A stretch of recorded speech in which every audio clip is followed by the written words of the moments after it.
ጓደኞቼ አልፎላቸዋል። እኔ በቃ ገዳም ለገዳም ነው እምነት መስጠት ነው ጸበል መስጠት ልጆቼን ጥዬ ጠፋው። እኔ ምን አቅም ነበረኝ ይህንን ክብር ያሳየኝ አትሞትም ቢሆን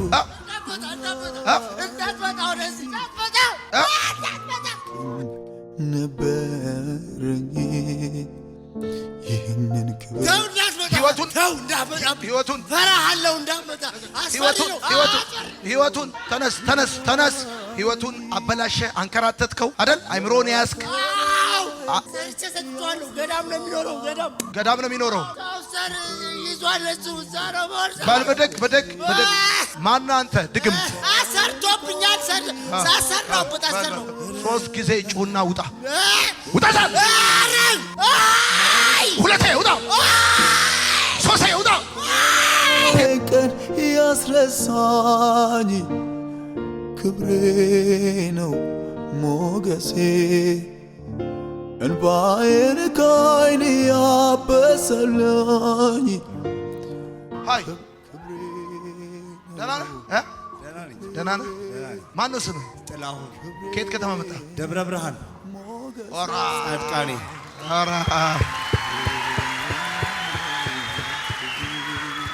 ከደብረ ብርሃን እንዴት ልመጣ ቻልክ? እዚህ ጓደኞቼ አልፎላቸዋል እዚህ እያገለገሉ። እኔ በቃ ገዳም ለገዳም ነው እምነት መስጠት ነው ጸበል መስጠት ልጆቼን ጥዬ ጠፋው። በቃ ጠፋው። የሻሸመኔ ሰዎች ጓደኞቼ ናቸው። ና እስቲ ሰው ሁኑ ብለው አመጣው። ፈርቼ ነበረ።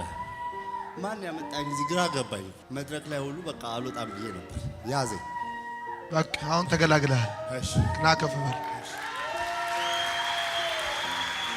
ከፍ ወደ ላይ እጅን ከፍ በልና ከኔ ጋር እኔ የምለውን በል ከኔ ጋር ጌታ ኢየሱስ ሆይ ስለፈታኸኝ አመሰግናለሁ። አንተን ቤዛ መድኃኒት አድርጌያለሁ። አሜን። አጨብጭቡ ለጌታ ክብር። የናዝሬቱ ኢየሱስ ለኔ ስራው የእግዚአብሔር ልጅ ማነው ስም? ጥላሁን።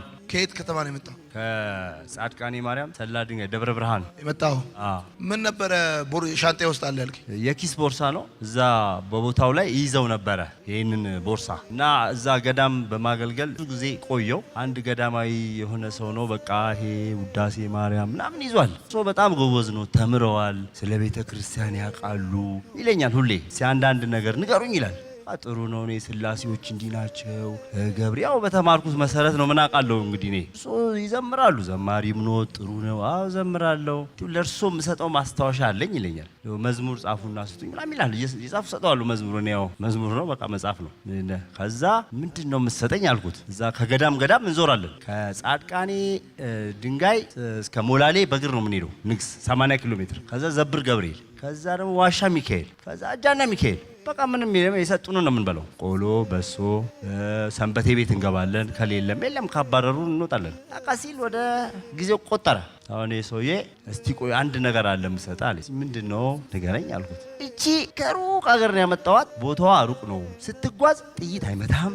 በቃ ጠንካራ ነው የምትሆነው። ኧረ እባክህ እንደምንም ብለህ ስጠኝ አልኩት። ለማንኩት ጭራሽ እሺ አለና አይነት የሆነ ቦርሳ ነገር ይዟል። የውዳሴ ማርያም ምን ይዘው ያው እሱ አወጣ። ሰው እንዳያይ አለኝ። ምንድነው ሰው ማያዊ ምን ችግር አለው? ይሄ የምትሰጠኝ ምን ታነበው ነው? ሁሉም የሚያነበው ነው አልኩት። አይደለም ካዩ ስጠኝ ይሉኛል እኔ ሌላ ሰው አለ። አይ ችግር የለም ስጠኝ አልኩት። አወጣ፣ ቆረጣት፣ በጥርሱ ቀነሰ በፌስታል። እንደገና ደግሞ የሆነች እንደ ዱቄት ነገር እምነት ናት ይቻለ ሰጠኝ። ኪሴ ከተትኩ። ከዛ አወጣው ደህና ቦታ አስቀምጣለኝ። ዋሌት አለ ሌዘር ዋሌት እዛው ከተትኩት። በቃ ከዛ ያው ልጆቼንም ጥዬ ሻሸመኔ ላይ ገዳም ሲል እመጣለሁ። ወደዛው ይከተኛል። መላክ የለ ምን የለም። ለራሳቸው ልጆቹ ነው። እንት ልጆች አሉ? 2 ልጆች አሉኝ። ይሄ ፎቶ ያው እዛ ነው የተነሳሁት። እሺ ይሄ በቃ እዛ ገዳም አገልጋይ ተብዬ 7ኛ ዓመት ልሞላ ነው። በቃ ባህታዊ ልሆን ነው። እግሬ ባዶ እግር ነው። ዛኔ ሾክ ምናምን ሲሆን ጫማ እናደርጋለን። ተሰነጣጠቀ እግሬ። ለምኜ ጫማ ሰጡኝ። ስንት ልጆች አሉ? 2 ወንድና ሴት? ሁለቱም ሴቶች ናቸው። እሺ ባለቤትህ አለች?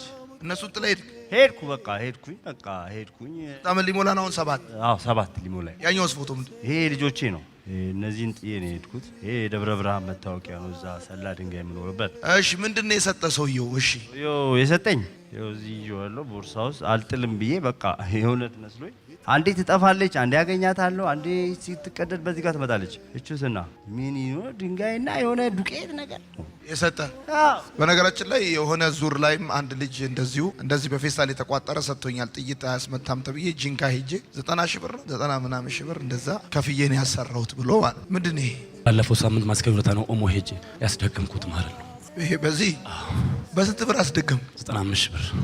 የዚህ ድግምት ዋና ጥቅሙ ምንድን? እኛ ምንጭን አውቅ አይፈትሽም። እሺ ከዛስ? እኔ ያው ምንም የከፈልኩት የለም እንደዚህ ነው አለ ቃልኩኝ። መንከራተት ሆነ ምንድን ነው? ከዛ ከልጆች ጋር በሚደውሉ ሰዓት አትመጣም ወይ አባ ምን ነው? እኔ የምልከው በቃ በሶና ጸበል እምነት ለልጆቹ ለደብተር ነው ለቦርሳ ነው ይሉኛል። እንዴት አድርጌ ልውጣ? ከዛ በሆነ ወቅት የሆነ ሰው አገኘኝና ከዚሁ ከሻሸመኔ ሄደ ነው። ምን ታረጋለህ? ያው ሁሉ አመት 7 ቀን ነው ሰው የሚጠመቀው፣ 3 ቀን ነው። አንተ ጭራሽ ልጅ ወልደ እዚሁ ኧረ እባክህ ውጣ አለኝ። ወደ ራሴ ተመለስኩና ሳስበው ያው ትምህርትም አለ እውቀትም ይገፋኛል ይወስኛል። ከዛ እንዲሁ ስናወራ እየኖሩ መሞት አለኝ። እዚህ ውስጥ እየኖርክ ትሞታለህ በቃ ውጣ አለኝ። እሺ አልኩ። የምጥለውን ዕቃ ጣልኩኝ። ይሄ ምናምን አልኩና እልም ብዬ ወጣሁ። ከዛ ዘመዶቼ ለካ ይሄን ፎቶ አንስቶኝ የሆነ ዘመድ ለቤተሰብ ልኳል። ይሄንን ታውቁታላችሁ ወይ ብሎ አናውቀውም። ማን ነው? እንደዚህ ጥላውን ነው። ወደ ቤት ሲገባ አገኘ ነው ወደ መኖሪያ ቤቱ። እንደገና የሆነ ሰርግ ነበረ የቤተሰብ እዛ መምጣት አለበት ተባለ። አለቀሱ እነሱ መከሩኝ። አንድ ከሻሸመኔ የተጠራ የቤተሰብ ነገር ነው እዛ ሰርግ ላይ። ኧረ እባክህ ተው ይሄ ሁሉ ሙያ ጥለ። ኃይሌም ሰራ ነበር ከተቃጠለ በኋላ በሜንቴናንስ። እኔም በቃ ከራሴ ጋር ሙግት ጀመርኩ። ምንድነው ተጠርቼ ሰው ማልሆንበት ምክንያት ምንድነው አልኩት። እስቲ ና አለኝ። ጥላውን አለ። አቤት። አሁን ወደ ሻሸመኔ መጣሁ ከአዲስ አበባ። እስቲ ሰው ሁኑ፣ እስቲ ስራ፣ ቤተሰብን ማስመስግን። ሁሌ ያነሳሉ ስለ አንተ ገዳም። እስቲ መጀመሪያ እሱ ኢየሱስን አግኘዋል። በቃ ውሰደኛ አንተ አልኩት።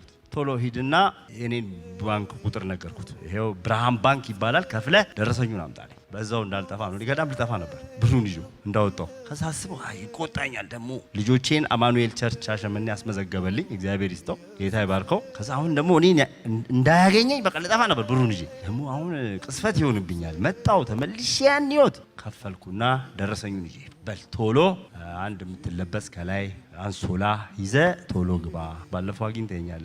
ቀኑን ተሳስቼ መጣውና ቶሎ ተመለሳለኝ። የለኝም ብር በቃ እኔ ገዳም ነው የምኖረው። አንድ እዚህ ስነ ስርዓት አስከባሪ አይዞ በቃ ብሎ ደወለለት ለሽመልስ። ይሄንንም ከፍዬ መላሽ እኔ እሰጥሃለሁ አለ። እዚህ አንተ ጋር የሚሰራ ነው እንካ 100 ብር ተሳፍሬ ሄዳለኝ። ተሳፍሬ ሄድኩ። ይኸው በዚህኛው ዙር ደግሞ ጌታ ረድቶኝ መጣው። እዚህ ጋር እንዴት እንደመጣ ታስታውሳለህ? ጠዋት እዛ ቁጭ ብያለሁ፣ ግን እንደ እምባነ ጀመረኝ እንደ ለቅሶ። ትምህርቱ የሆነ በቃ የሆነ መዝሙር ዘምሯል አንድ ወጣት። ጆሮዬን ሰጥቼ መዝሙሩን አዳምጣለሁ። በቃ እንትን አለኝ፣ አጨናነቀኝ።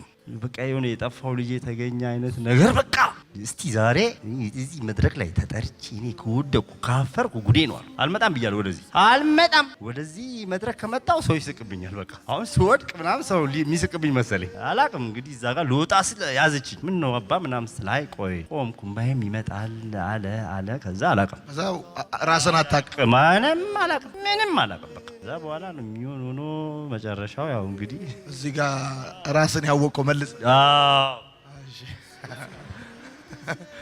የጠዋቱ ትምህርት ደስ ብሏል በጣም። በተለይ የንስሐው እኛ አሁን ንስሐ ስንማርዛ ግዕዝ ይሉና ነሳ ከሚለው የመጣ ነው ይሉ። ከሳቴ ብርሃን መዝገበ ቃላት አጠነ ታጥኖ ሲታጠን ማጥንተ ወለ እንተ ዘግና በቃለ አፍጠን ነው የምናዳምጠው። ከዛ መጨረሻ እኛ ንስሐ ስንገባ ንስሐ አባት የሚባላል ያ ነው የእናንተን ኃጢአት የሚረከቡ ይላሉ። ተረክቦ ይጾምላችኋል፣ ይጸልይላችኋል። ከዛ ኃጢአታችሁ ንስሐ አሁን 180 ዲግሪ መስራት እንደሆነ እየተባለ መዞ ያንን ትተው ምሳሌ 4 ጓደኛ ብለህ ፎር ኤግዛምፕል ሰጥተሃል። እኔ እናንተ በዚህ ነው የምንዞረው ስትለው በቃ ለካ እኔ መዞር ያለብኝ እንደዛ ነው። ጨብጭቡ አሁን።